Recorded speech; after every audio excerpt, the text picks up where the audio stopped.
Assalamualaikum warahmatullahi wabarakatuh. Syukur Alhamdulillah kita bisa berjumpa lagi di channel ini. Salam sehat, salam sejahtera bagi kita semua. Semoga kita semua dalam keadaan sehat dan dalam lindungannya. Seperti biasa, kita akan berbagi kisah dari yang unik menarik sampai bikin nangis. Mari kita simak kisahnya.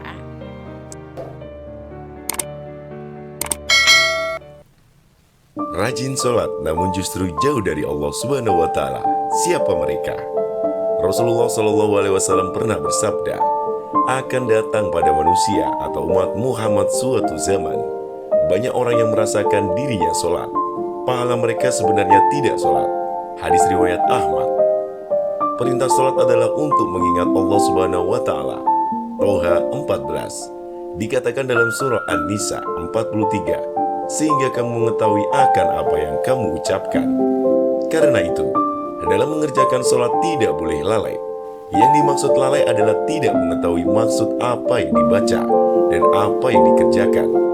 Apabila jika kurang memperhatikan syarat rukun dan ketentuan-ketentuan sholat lainnya, maka yang diperoleh hanyalah payah dan letih. Rasulullah menyatakan, berapa banyak orang yang sholat atau malam, keuntungannya yang diperoleh hanyalah payah dan letih. Hadis riwayat Ibnu Majah. Jadi, meskipun merasa dirinya sholat, tapi hakikatnya tidak sholat, dan ia tidak akan mendapatkan hikmah sholat. Sholatnya pun tidak menambah dekat kepada Allah, tapi justru sebaliknya. Rasulullah menegaskan, barang siapa yang sholatnya tidak dapat mencegah perbuatan keji dan mungkar, maka tidak bertambah baginya kecuali semakin jauh dari Allah. Hadis riwayat Ali ibnu Mabad. Nah, zaman yang diprediksi Rasulullah tadi tampaknya sudah terjadi kini. Isyaratnya, meskipun bangsa Indonesia mayoritas muslim dan tentu saja banyak yang sholat, tapi tak sedikit pula di antara mereka yang masih tetap melakukan perbuatan keji dan mungkar. Ironisnya, dari hari ke hari, frekuensinya tidak semakin menurun, bahkan dari segi kuantitas maupun kualitasnya semakin meningkat, seperti tindak KKN, pezina, dan kejahatan lainnya. Padahal, jika sholat bisa dikerjakan dengan baik dan benar, dengan memperhatikan syarat rukunnya, sah batalnya, dan kesunahannya, maka hikmahnya sangat besar, baik dalam kehidupan individu maupun masyarakat. Misalnya saja, manifestasi dari rukun qauli atau bacaan dalam sholat akan menjadikan orang tidak mudah berkata bohong, memfitnah, dan berkata kotor lainnya.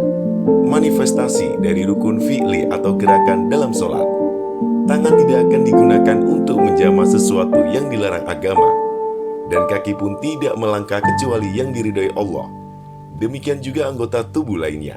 Sedangkan manifestasi dari rukun kolbi atau kehusyukan hati, maka jiwanya tidak akan mudah dihinggapi penyakit rohani, seperti hasud, iri, dengki, dendam, dan sombong. Misal lainnya adalah sujud.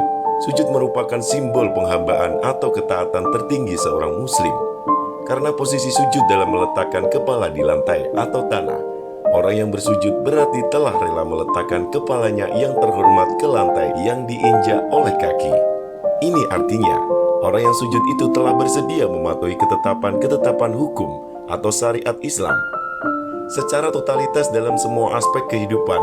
Dengan begitu, secara kontekstual ia pun harus bersujud dalam segala bentuk aktivitas kehidupan sehari-hari. Misalnya, jika berbisnis harus jujur, tidak menipu, dan tidak mencuri takaran atau timbangan. Jika berpolitik harus mengedepankan moral dengan tujuan memperjuangkan kaum lemah. Dan jika menjadi pemimpin ia harus berusaha mengemban amanah. Rasulullah mengumpamakan orang yang mengerjakan sholat 5 kali sehari semalam itu seperti orang yang mandi untuk membersihkan kotoran yang ada di badan. Kata Rasulullah, bagaimana pendapatmu jika ada sungai di depan rumahmu, lantas kamu mandi di situ sehari 5 kali? Apa masih kotor badanmu? Para sahabat menjawab, tidak ada kotorannya sama sekali. Kemudian beliau bersabda, maka seperti itu juga sholat 5 waktu, maka Allah akan menghapus dosa-dosa dengan sholat. Bukhari, Muslim. Bantu channel kami yuk dengan cara like dan subscribe, agar tidak ketinggalan info-info menarik lainnya. Terima kasih, sekian. Wassalamualaikum warahmatullahi wabarakatuh.